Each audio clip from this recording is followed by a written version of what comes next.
બનાસકાંઠા ખાતે હાઈવેનો ભાગ તૂટ્યો છે। માહિતી બનાસકાંઠાથી સામે આવી છે, જે આવેલ આબુ રોડ હાઈવેનો એક ભાગ તૂટી ગયો છે।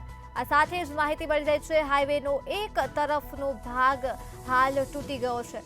બનાસકાંઠા સ્થિત આબુ રોડ હાઈવેનો ભાગ તૂટ્યો છે અને પાણીના નિકાલ સમયે જ આ ભાગ તૂટી પડ્યો છે। ત્યારે નજીકના ખેતરોમાં ભાગ તૂટવાના કારણે પાણી ભરાઈ ગયા છે। આ સાથે જ રાત્રિના સમયે અહીં અકસ્માતની ભીતિ પણ સર્જાઈ છે।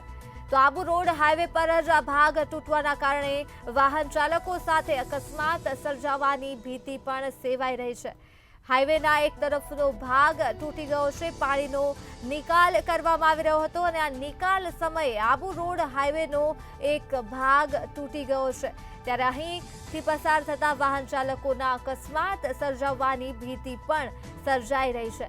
બનાસકાંઠા ખાતેથી આ દ્રશ્યો સામે આવ્યા છે, જે આવેલ આબુ રોડ હાઈવેનો એક ભાગ તૂટ્યો છે। આ મુદ્દે જ આપણી સાથે સંવાદદાતા રમેશ પટેલ ફોન લાઈન પર જોડાઈ ગયા છે। જે રમેશ, આબુ રોડ હાઈવેનો એક ભાગ તૂટ્યો છે, શું છે હાલ ત્યાંની સ્થિતિ?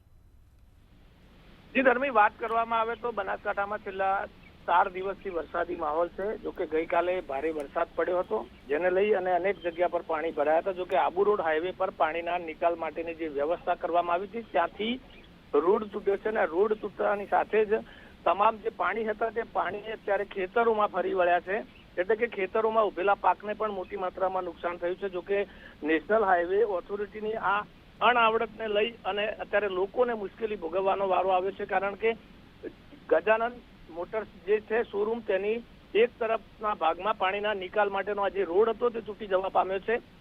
જોકે દર ચોમાસે અહીંયા પાણી ભરાવાની સમસ્યા રહેતી હતી, ત્યારે અહીંયા પાણીના નિકાલ માટેની વ્યવસ્થા જે કરવામાં આવી હતી, પરંતુ નેશનલ હાઈવે ઓથોરિટીની આ બેદરકારીથી જે છે તે આ પાણીના નિકાલ માટેની જે જગ્યા હતી ત્યાંથી જ આ રોડ તૂટી જવા પામ્યો છે અને તે તમામ જે પાણી છે તે અત્યારે ખેતરોમાં ફરી વળ્યા છે, જેને લઈને ખેતરમાં ઉભેલા મગફળી સહિતના પાકોને પણ મોટી માત્રામાં નુકસાન થયું છે। ત્યારે ક્યાંક ને ક્યાંક અહીંયા તંત્રની બેદરકારી જોવા મળી રહી છે। ધર્મેશ જી રમેશ, તમામ વિગતો બદલ આભાર।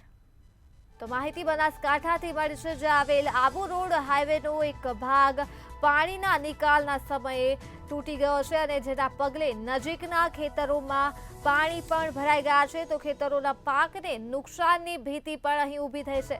ત્યારે રાત્રિના સમયે વાહનો સાથે અકસ્માત થવાની પણ અહીં ભીતિ ઊભી થઈ રહી છે। બનાસકાંઠાથી આ દ્રશ્યો સામે આવ્યા છે, જ્યાં સ્થિત આબુ રોડ હાઈવેનો એક ભાગ તૂટ્યો છે।